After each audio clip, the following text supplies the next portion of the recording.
સાબરકાંઠા સહિત સમગ્ર ભારતભરમાં આજે રામનવમી નિમિત્તે શોભાયાત્રા સહિત ઠેકાણે વિવિધ રીતે ઉજવણી થઈ રહી છે।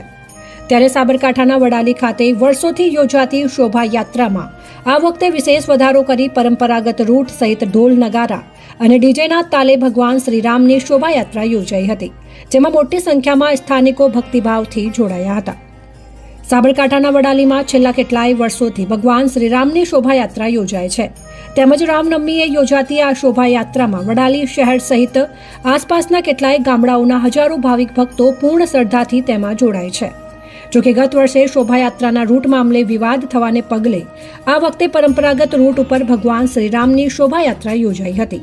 સાથોસાથ 10 વર્ષ કરતા આ વખતે ઢોલ નગારા સહિત ડીજેના તાલે સ્થાનિક આગેવાનો સહિત મોટી સંખ્યામાં ભાવિક ભક્તો જોડાયા હતા, તેમજ રામનવમી નિમિત્તે પૂર્ણ શ્રદ્ધાથી ભગવાન રામના આગમન પગલે યોજાયેલી શોભાયાત્રાને વધાવી હતી।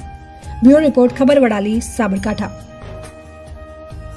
વર્ષોથી વડાલીની અંદર વિશ્વ હિન્દુ પરિષદ બજરંગ દળ દ્વારા રામનવમીનું વર્ષોથી આયોજન કરવામાં આવે છે રાબેતા મુજબ, અને હિન્દુ સમાજ બહુ હજારોની સંખ્યામાં મોટી સંખ્યામાં ઉપસ્થિત રહી અને રામનવમીની શોભાયાત્રા બધા સમરસતાના ભાવે એકબીજાના સાથ સહકારથી વર્ષોથી પરંપરા મુજબ યાત્રા કાઢીએ છીએ।